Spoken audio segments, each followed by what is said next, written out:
ಭಾರತೀಯ ರಾಜಕೀಯ ವ್ಯವಸ್ಥೆಯಲ್ಲಿ ಶಿಕ್ಷಣ ಪ್ರಾಮುಖ್ಯತೆಯನ್ನು ಪಡೆಯುವುದು ಕಡಿಮೆ ಎನ್ನುವಂತಹ ಮಾತುಗಳು ಕೂಡ ಕೇಳಿ ಬರುತ್ತೆ.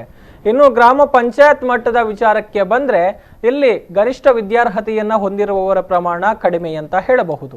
ಆದರೆ ಇಂಜಿನಿಯರಿಂಗ್ ಕಾಲೇಜಿನ ಪ್ರೊಫೆಸರ್ ಆಗಿದ್ದು ಮೆಕ್ಯಾನಿಕಲ್ನಲ್ಲಿ ಎಂಟೆಕ್ ಪದವಿಯನ್ನ ಪಡೆದಿರುವಂತಹ ಸುರೇಶ್ ಶೆಟ್ಟಿ ಅವರು ನಿಟ್ಟೆ ಗ್ರಾಮ ಪಂಚಾಯತ್ನ ಸದಸ್ಯರಾಗಿರುವಂಥದ್ದು ಭಾರತೀಯ ರಾಜಕೀಯ ವ್ಯವಸ್ಥೆಯಲ್ಲಿ ಕಂಡುಬರುವಂತಹ ಒಂದು ಅಪರೂಪದ ಸನ್ನಿವೇಶ. ಈ ಅಪರೂಪದ ವ್ಯಕ್ತಿಯ ಬಗ್ಗೆ ಒಂದು ಸ್ಟೋರಿ ಇಲ್ಲಿದೆ ನೋಡಿ.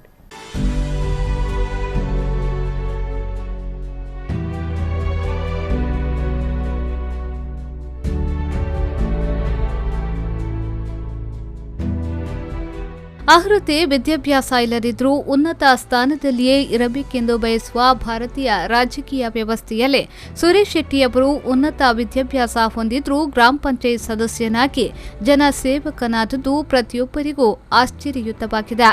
ಕೊರೋನಾ ವೈರಸ್ ಹಾವಳಿಯಿಂದ ಜಗತ್ತು ತಲ್ಲಣಿಸಿದೆ. ಬಡವ ಬಲ್ಲಿದ, ಜಾತಿ ಧರ್ಮ, ದೇಶ ವಿದೇಶಗಳೆಂಬ ಭೇದ ಭಾವವಿಲ್ಲದೆ ಎಲ್ಲರ ಬದುಕನ್ನ ದುಸ್ತರಗೊಳಿಸಿದೆ. ದುಡಿಯುವ ಕೈಗಳಿಗೆ ಕೆಲಸವಿಲ್ಲ, ಹಸಿದ ಹೊಟ್ಟೆಗೆ ಅನ್ನವಿಲ್ಲ ಎಂಬಂತಹ ಸ್ಥಿತಿ ಎದುರಾಗಿತ್ತು.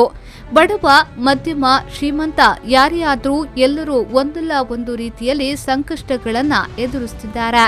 ಇಂತಹ ಲಾಕ್ಡೌನ್ ಸಮಯದಲ್ಲಿ ಸರ್ಕಾರದ ಯಾವುದೇ ಸೌಲಭ್ಯಗಳಿಗೆ ಕಾಯದೆ ತನ್ನ ಸ್ವಂತ ಹಣದಿಂದ ಊರಿನ ಜನರ ಪಾಲಿಗೆ ಅನ್ನದಾತರಾದವರು ಕಾರ್ಕಳ ತಾಲೂಕಿನ ನಿಟ್ಟೆ ಗ್ರಾಮ ಪಂಚಾಯತ್ನ ಸದಸ್ಯರಾಗಿರುವ ಸುರೇಶ್ ಶೆಟ್ಟಿಯವರು.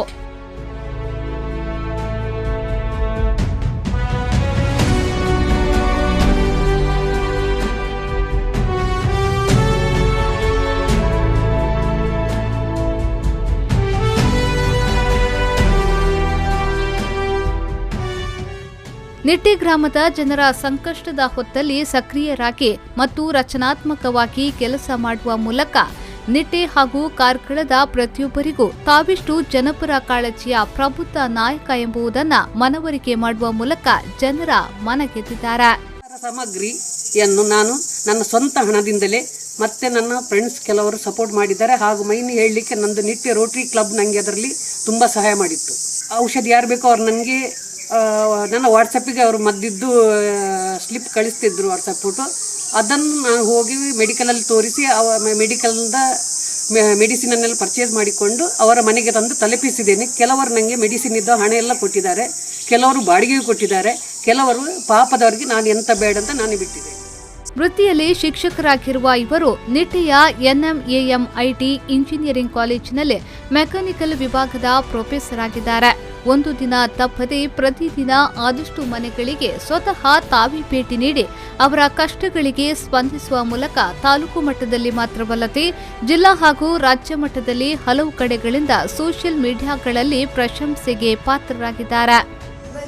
ಜಾತಿ ಮತ ಭೇದವಿಲ್ಲದೆ ನಿಟ್ಟೆ ಗ್ರಾಮದ ವಿವಿಧ ಕುಟುಂಬದವರಿಗೆ ತುಂಬ ವಿವಿಧ ರೀತಿಯಲ್ಲಿ ಸಹಾಯವನ್ನು ಮಾಡಿದ್ದಾರೆ. ಹಾಗೂ ಇಂಥ ಯುವ ನಾಯಕರು ನಮ್ಮ ದೇಶಕ್ಕೆ ಬೇಕು.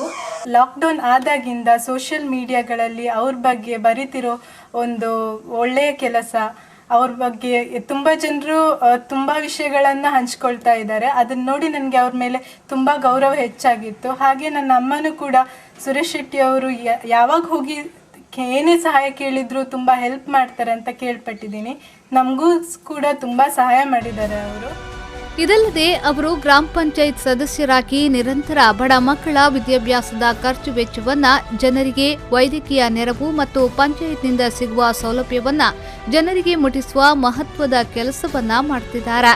ವಿದ್ಯಾಭ್ಯಾಸ ಮುಗಿಸಿ ಕೆಲಸ ಹುಡುಕುವ ಊರಿನ ಯುವಕರಿಗೆ ತನ್ನ ಕೈಲಾದ ಮಟ್ಟಿಗೆ ಸಹಾಯ ಮಾಡುವ ಮೂಲಕ ಇಡೀ ಊರಿನ ಜನರ ಪಾಲಿನ ಆಪತ್ ಬಾಂಧವರಾಗಿದ್ದಾರೆ. ಅವರು ನಮ್ಮ ನಿಟ್ಟೆ ಗ್ರಾಮದಲ್ಲಿ ಬೇರೆ ಬೇರೆ ಪ್ರದೇಶದಲ್ಲಿ ಸಂಚರಿಸಿ ಅಗತ್ಯ ಮತ್ತು ತೊಂದರೆ ಇದ್ದ ಜನರನ್ನು ಗುರುತಿಸಿ ಅವರಿಗೆ ಸಹಾಯ ಮಾಡಲಿಕ್ಕೆ ತುಂಬ ಕೆಲಸ ಮಾಡಿದ್ದಾರೆ. ಅವರು ಸಾರ್ವಜನಿಕರ ಸಹಾಯ ಪಡೆದು ಮತ್ತು ರೋಟರಿ ಕ್ಲಬ್ಬಿನ ಮುಖಾಂತರ ಸುಮಾರು 100ಕ್ಕೆ ಮಿಗಿಲಾಗಿ ಕುಟುಂಬದವರಿಗೆ ಈ ನಮ್ಮ ಆಹಾರ ಪದಾರ್ಥಗಳ ಕಿಟ್ಟನ್ನು ಕೊಟ್ಟು ಸಹಾಯ ಮಾಡಿದ್ದಾರೆ. ತನ್ನ ನಿಸ್ವಾರ್ಥ ಸೇವಾ ಕಾರ್ಯದಿಂದ ನಿಜವಾದ ಜನನಾಯಕರು ಹೇಗಿರಬೇಕು ಎಂಬುದನ್ನು ಈ ಮೂಲಕ ಇವರು ತೋರಿಸಿಕೊಟ್ಟಿದ್ದಾರೆ. ಇವರ ಕಾರ್ಯವೈಖರಿಯನ್ನ ನೋಡಿ ಕೇವಲ ಪ್ರಶಂಸೆಗಳು ಮಾತ್ರವಲ್ಲದೆ ರೋಟರಿ ಕ್ಲಬ್ನಂತಹ ಸೇವಾ ಸಂಸ್ಥೆಗಳು, ಹೊರದೇಶಗಳಲ್ಲಿ ಕೆಲಸ ಮಾಡುತ್ತಿರುವ ಭಾರತೀಯರು, ರಾಜ್ಯದ ಬೇರೆ ಬೇರೆ ಭಾಗಗಳಿಂದ ಯುವ ಜನರು ಇವರಿಗೆ ತಮ್ಮ ಕೈಲಾದ ಮಟ್ಟಿಗೆ ಸಹಾಯ ಹಸ್ತವನ್ನ ಚಾಚಿದ್ದಾರೆ. ಕೆಎಂ ಖಲೀಲ್, ವಿ4 ನ್ಯೂಸ್ 24/7 ಕಾರ್ಕಳ.